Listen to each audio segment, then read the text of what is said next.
Los discípulos le han hecho las preguntas que dan lugar a este gran sermón. Sus preguntas son: dinos, ¿cuándo serán estas cosas? ¿Y cuál será la señal de tu venida? Quieren saber cuándo es que el Mesías establecerá su reino.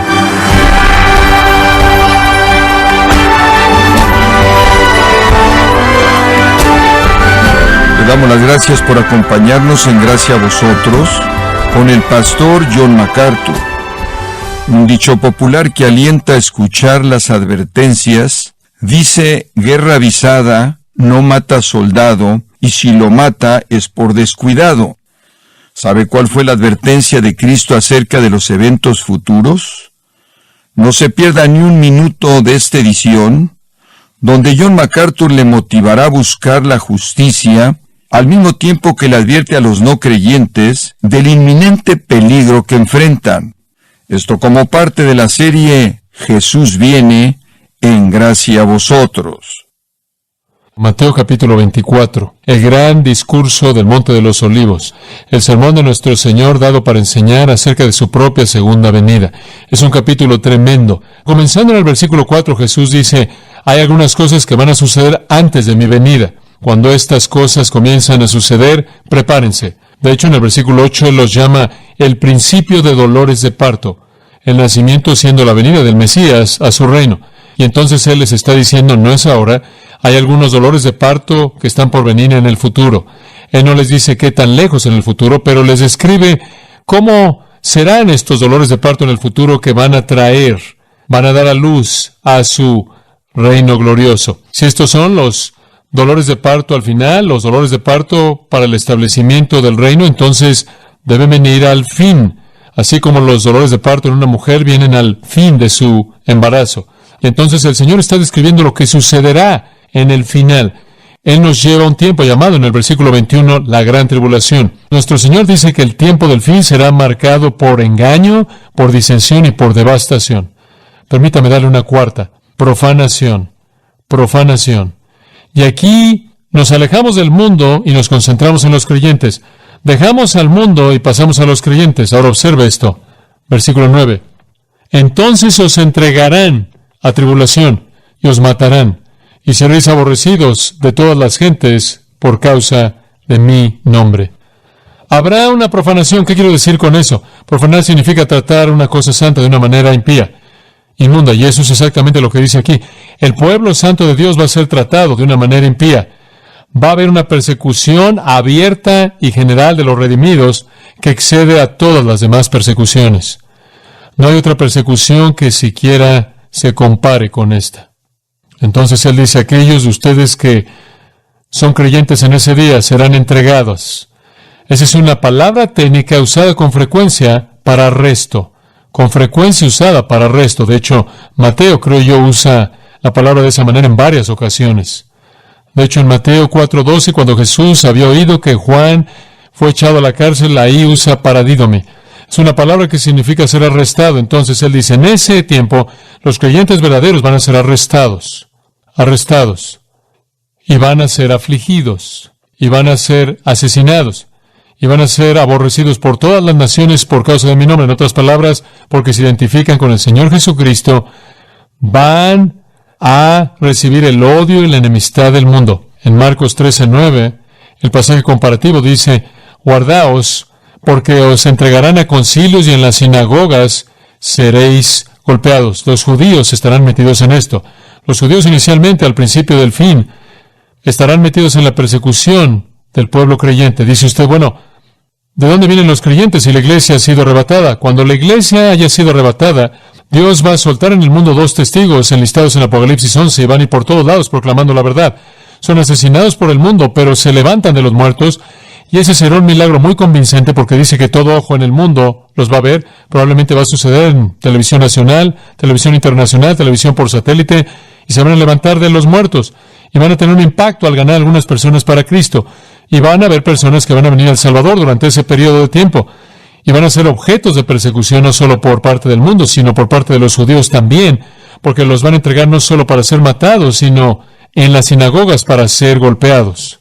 Y por cierto, la tierra de Israel en la actualidad está literalmente llena de sinagogas, están por todos lados. entonces esa no es una posibilidad remota en absoluto. En absoluto.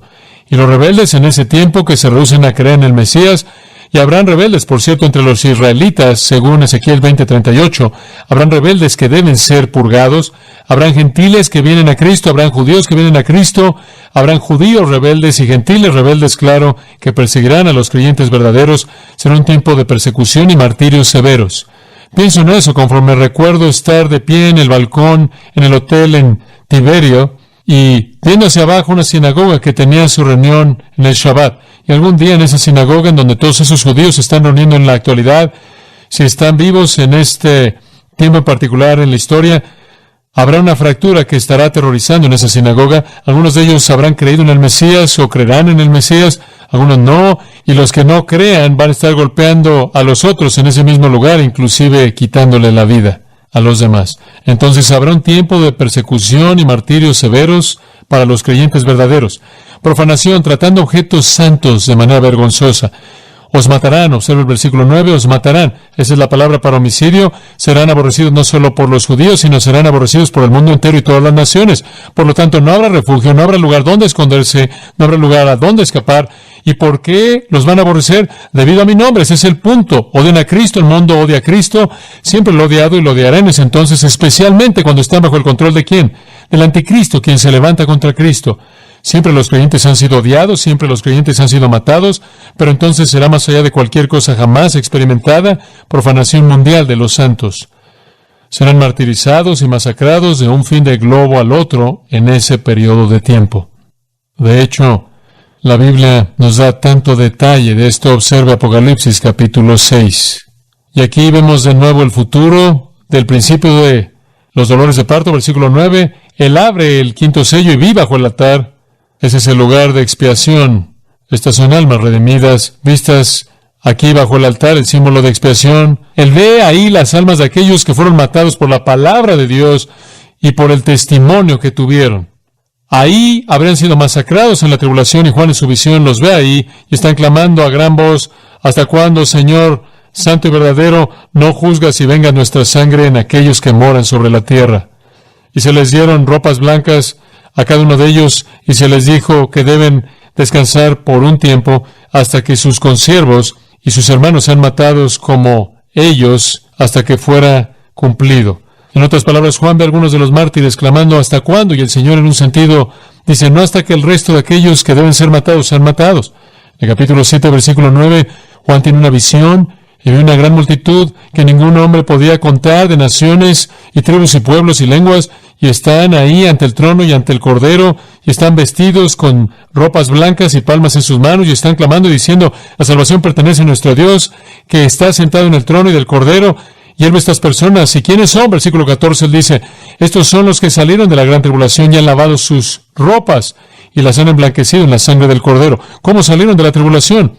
Sin duda alguna fueron martirizados, fueron matados por causa del Salvador, por causa de su compromiso con él.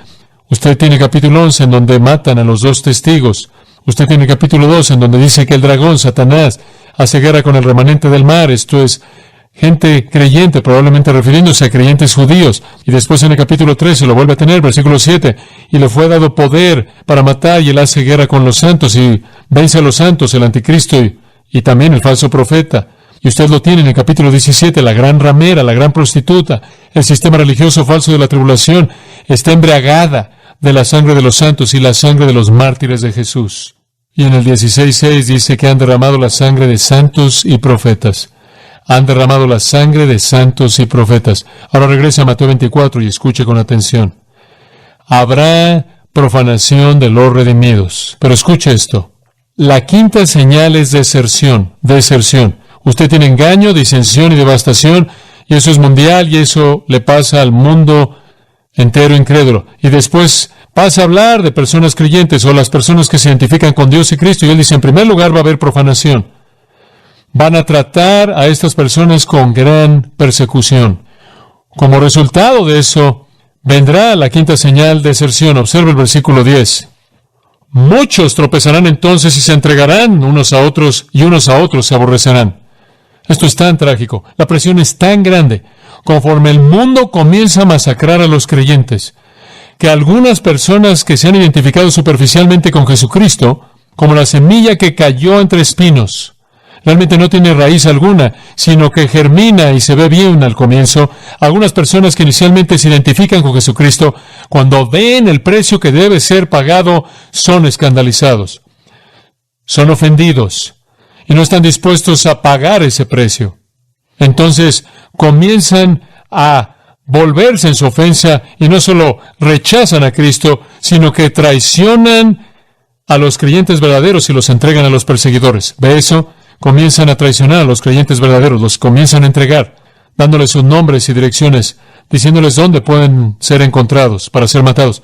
La gente dice, ¿son creyentes reales? Claro que no. Si fueran creyentes reales, continuarán en la verdad, ¿no es cierto? Si fueran creyentes reales, entregarán su vida si fuera necesario.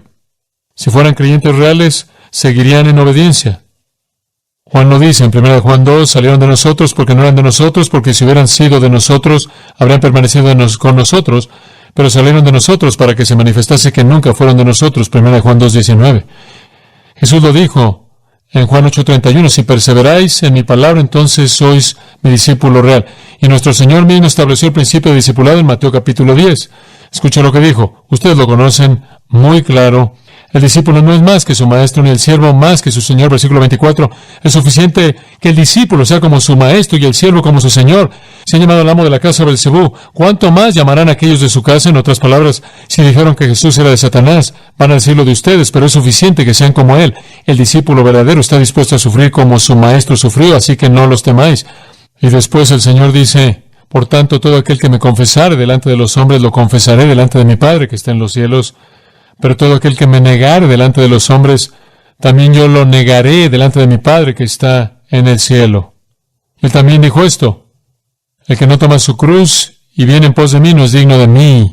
La persona que dice, no quiero la cruz, no quiero morir, yo abandono, esa persona ni siquiera es digno de ser discípulo. Esa persona ni siquiera pertenece a Cristo.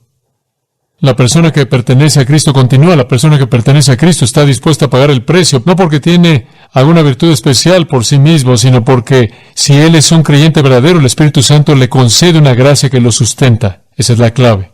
Como puede ver en Hebreos 3:12 dice, mirad, hermanos, no sea que haya un corazón malo de incredulidad en vosotros que se aleje del Dios vivo. Cuando alguien se aparta del Dios vivo, manifiesta un corazón malo de incredulidad. Y Pablo le dijo a Timoteo, si algún hombre lo negare, el Señor lo negará. Entonces estas personas se identificaron externamente con el cristianismo, pero cuando el calor se incrementó, se fueron, se ofendieron, suelo pedregoso, engañados, porque no quisieron pagar el precio. Como los discípulos que dijeron, bueno, te vamos a seguir tan pronto como vayamos a hacer esto. Y Jesús dijo, cualquier hombre que colocando su mano sobre el arado se vuelve no es digno de mi reino. Buscaron la seguridad, pero no se detienen ahí. Se traicionan unos a otros. ¡Qué cosa tan trágica! Esto va a pasar en ese entonces. El pueblo maravilloso, redimido y piadoso va a ser traicionado por la gente que se ofende y no está dispuesta a pagar el precio. Se van a convertir en informantes y los van a entregar para que puedan ser matados, masacrados. Marcos escribe de eso en el capítulo 13, versículo 12. Hermano traicionará a hermano para entregarlo a la muerte, y el padre a su hijo, y los hijos se levantarán contra sus padres y harán que sean matados. Digo, llegará a la familia, ahí en la familia, conforme la gente, bajo la presión de tener que entregar su vida por Cristo. Se salen, abandonan, desertan, y después se vuelven en contra de sus propios padres, sus propios parientes. Lucas 21:16, seréis traicionados por padres, hermanos, parientes y amigos, y harán que los maten. Eso es deserción. Y algunos de ellos van a desertar porque el precio es demasiado alto.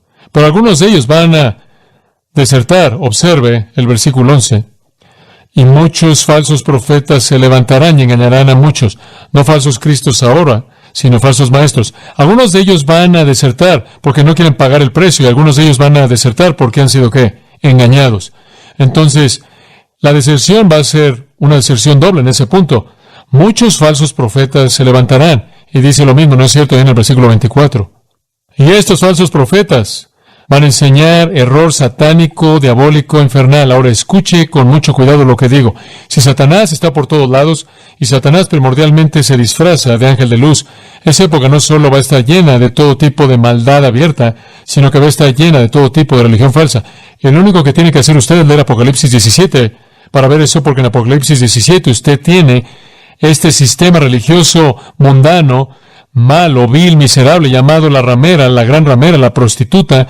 Es una prostitución de religión. Si la iglesia es una novia, esta es una ramera. Y entonces va a haber todo tipo de engaño religioso floreciendo conforme Satanás hace lo que puede para hacer que la gente se desvíe. Entonces esas personas que externamente se identifican con Cristo, quizás parecen estar interesados, van a ser arrancadas conforme las sectas y todo tipo de grupos falsos y mentirosos tienen un gran efecto en el mundo. Un gran efecto. Y por cierto, en Apocalipsis 9:21 dice, la palabra hechicerías es la palabra farmaqueia, significa drogas. Y quizás las drogas serán parte de ese, entre comillas, engaño religioso. La gente va a recibir la marca de la bestia, van a adorar una imagen vil, miserable de la bestia. Todo esto como parte del engaño. Ahora quiero que vea algo más. Esto es simplemente sorprendente. Observa el versículo 12. Y por haberse multiplicado la maldad, el amor de muchos se enfriará. Este es el tercer elemento de deserción. Algunos van a desertar porque no pagarán el precio y morirán. Algunos van a desertar porque están engañados. Y algunos desertarán porque escogen la iniquidad. Iniquidad es la palabra sin ley, es la palabra que significa que violan la ley de Dios. Es simplemente el pecado enloqueciendo. Y el pecado será tan abundante que va a atraer a personas que están moviéndose hacia la verdad de regreso a la maldad. Digo, lo vemos en la actualidad. Lo vemos en la actualidad. Hoy de una niña que vino a nuestra iglesia, trabajaba en nuestro departamento de jóvenes, y la impiedad vino a su vida y la despedazó. Y la impiedad entonces va a ser mucho más poderosa de lo que es en la actualidad. Lo que va a suceder, va a haber una abundancia de impiedad miserable por todo el mundo. Será como uno tome alguna de las peores revistas pornográficas que usted puede concebir, y así eso va a pasar por toda la faz de la tierra en público. Muy bien. Y ese tipo de maldad abierta va a alejar a la gente, y eso, dice, causará que el amor de muchos se enfríe, porque la iniquidad abunda. Impiedad por todos lados. Pablo le escribió a Timoteo y describió ese día último. Él describió esa impiedad. Los hombres serán amadores de sí mismos, avaros, jactanciosos, soberbios, blasfemos, desobedientes a los padres, ingratos, impíos, 2 Timoteo 3, sin afecto familiar natural, violadores de pactos, calumniadores, incontinentes, violentos, menospreciando a aquellos que son buenos, traidores, arrogantes, amadores de los placeres más que de Dios, y el amor de muchos se enfriará porque aman el placer. Impiedad global, inmundicia global, el vicio por todos lados, los hombres inmersos en él sin refreno. Y viene rápido, ¿no es cierto? Digo, estas cosas no parecen tan remotas para nosotros como pudieron haberlo sido para nuestra sociedad hace 20 años atrás. Y su afecto, aunque es superficial, su afecto hacia Cristo se enfría, se enfría. Son alejados, son atraídos por el amor a la maldad, el amor miserable de la maldad. Y después versículo 13, pero el que persevere hasta el fin, este será salvo. ¿Cómo puede usted identificar a los salvos? Porque los salvos no, ¿qué? No desertan, ¿no es cierto? No desertan. No se van a alejar porque el precio es demasiado alto. No se van a ir porque están engañados. No se van a alejar porque aman la maldad. Y entonces usted simplemente observe. Y los que perseveran hasta el fin son ¿qué? Son los salvos. Y serán librados de eso. Algunos morirán y algunos vivirán, pero todos serán librados, sea en la vida o la muerte. Van a ser librados de la ira venidera. La perseverancia es siempre la marca de los salvos. La perseverancia siempre es la marca de los salvos. Perseveran hasta el final. En Mateo 10:22 Jesús lo dijo. Y seréis aborrecidos por todos los hombres por causa de mi nombre, pero el que persevera hasta el fin será salvo. El hombre quien, en esa afirmación, Jesús estaba diciendo, quien llega hasta el fin de su vida y persevera, enfrentando lo que enfrente, demuestra que Él es quien al fin será salvo. Él será librado de esta vida a las glorias del cielo, y así será en el futuro. El que persevera todo eso, el que en términos de Apocalipsis 2:10 es un vencedor. Él es un vencedor, y Él es el que será salvo. sin importar cuál sea la persecución, sin importar cuál sea el precio. ¡Qué promesa tan maravillosa! Lucas 21:19 lo expresó de esta manera, afirmación maravillosa. En vuestra perseverancia ganaréis vuestras almas. ¡Qué gran afirmación! Es el que persevera por el poder de Dios, la gracia de Dios, el que gana al fin. La fe que persevera es la fe de los salvos, la fe de los redimidos. Entonces en el fin habrá una deserción terrible conforme la gente que se identifica con la iglesia de pronto huye.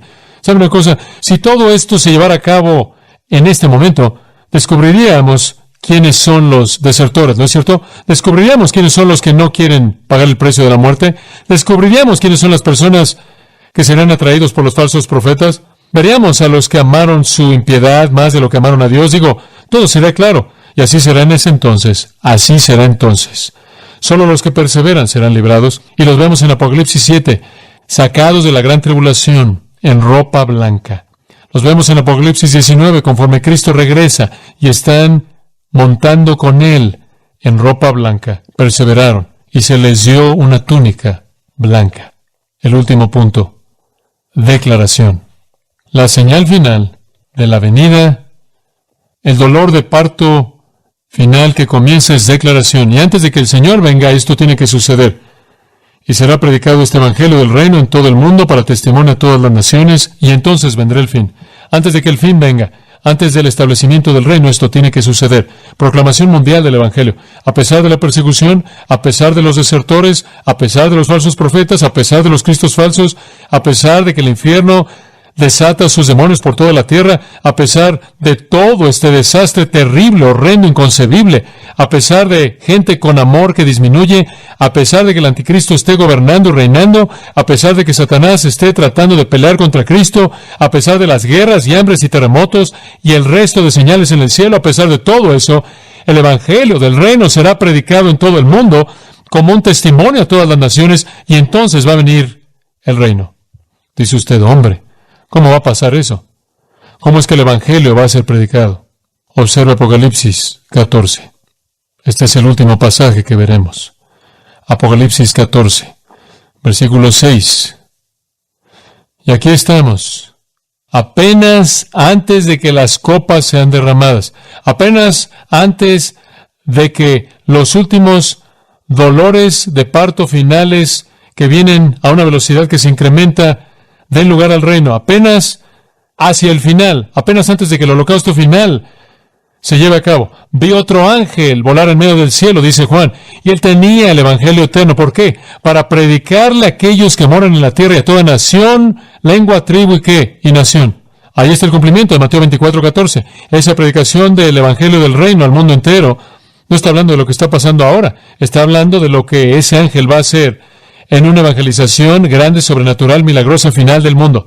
Y sucede inmediatamente antes del juicio. Y esa es la razón por la que el ángel dice, temed a Dios y dadle gloria. Ese es el mensaje que él está predicando. Porque la hora de su juicio ha llegado. Y adorad a aquel que hizo el cielo y la tierra y el mar y las fuentes de las aguas. Y otro ángel viene detrás de ese ángel y dice, Babilonia ha caído, ha caído. En otras palabras, el día del hombre se acabó. Más vale que estén bien con Dios. Este es el gran esfuerzo evangelístico llevado a cabo por ángeles gloriosos en los cielos, volando por todo el globo, apenas antes de que el holocausto final se lleve a cabo. Y el evangelio eterno es el mismo evangelio que Dios siempre ha dado, que Él juzga el pecado y recompensa la justicia. Y estos ángeles van a llamar al mundo al Salvador. Y después vendrá el fin, pero no antes de eso, dice nuestro Señor. Entonces, esos son los dolores de parto. Esos son los dolores de parto. Pero esos únicamente son el principio de dolores de parto. Inclinémonos en oración. Gracias, Padre, por nuestra comunión en torno a tu palabra. Y conforme vemos que esto se va a cumplir, oímos a Pedro decir, viendo que conocéis todas estas cosas, ¿qué tipo de personas debéis ser en toda santidad, siendo irreprensibles? Oh Señor, cómo nuestras vidas deben ser puras cuando vemos el Dios que tú eres. Cómo debemos llamar a los hombres al Salvador antes de que este día venga, o antes de que seamos quitados de esta tierra y no tengamos más oportunidad. Te damos gracias, Señor, que podamos esperar el día cuando Jesús venga a establecer su reino. Es un día glorioso, sin embargo nos deja con tanto que hacer. para salir a las carreteras y llamar a la gente a venir al Rey, a estar listos para su reino. Gracias por este día maravilloso que nos has dado, que siempre vivamos a la luz de tu regreso pronto, porque si estas cosas parecen estar tan cerca y vamos a ser arrebatados antes de que comiencen, debe ser rápido. Y decimos con Juan, sí, ven Señor Jesús, ven Señor Jesús, ayúdanos a vivir con la eternidad en mente y no el tiempo, a vivir con el cielo en mente y no la tierra, a vivir con la eternidad en mente y no las cosas temporales, y hacernos tesoros en donde la polilla y el orín no corrompen y donde ladrones no minan ni hurtan, y a poner nuestra mira en las cosas de arriba y no en las cosas de la tierra. Y esperamos con gratitud, sin embargo con tristeza, por aquellos sin Cristo, el día del regreso de Cristo. Oramos en su nombre. Amén.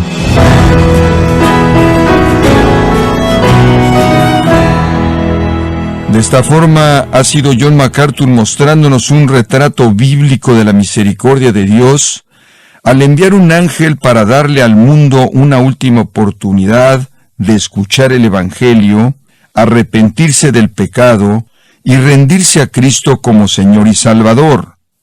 Esta es la serie Jesús viene, aquí en gracia a vosotros. Estimado oyente, permítame compartirle esta carta que nos envió Humberto Antonio Esquén García de Japón. Y él nos dice lo siguiente: saludos y bendiciones abundantes desde Japón para ustedes. Doy gracias a Dios por vuestro ministerio tan único y excelente. Agradezco y oro porque sigan adelante con todo lo que hacen y que lo hacen bien. Atentamente, Humberto Esquén. Gracias, Humberto, por esta corta carta, pero muy alentadora, y saber cómo Dios obra en nuestros oyentes como usted, a través de lo que aquí se hace con la predicación del pastor John MacArthur, sus libros, en su programa Gracia a Vosotros. Si tiene alguna pregunta o desea conocer más de nuestro ministerio, como son todos los libros del pastor John MacArthur en español, o los sermones en CD, que también usted puede adquirir, escríbanos y por favor mencione la estación de radio por medio de la cual usted nos escucha en Gracia a Vosotros. Es importante conocer no solo el país y ciudad de donde usted nos escucha, sino también la radio. Para quienes contactan nuestro ministerio por primera vez, pueden solicitar una copia del mensaje de promoción sin costo alguno, un mensaje por oyente únicamente. Si usted vive en los Estados Unidos o Puerto Rico, escríbanos a Gracia a Vosotros, P.O. Box 4000, Panorama City, California 91412, o puede escribirnos a través del siguiente correo electrónico: radio@gracia.org. Bueno, en nombre del pastor John MacArthur, de nuestro redactor Rubén Rocha y del personal de este organismo, le damos las gracias por su tiempo y sintonía, invitándole a que nos acompañe en la próxima edición y juntos continuar desatando la verdad de Dios un versículo a la vez, aquí en Gracia a Vosotros.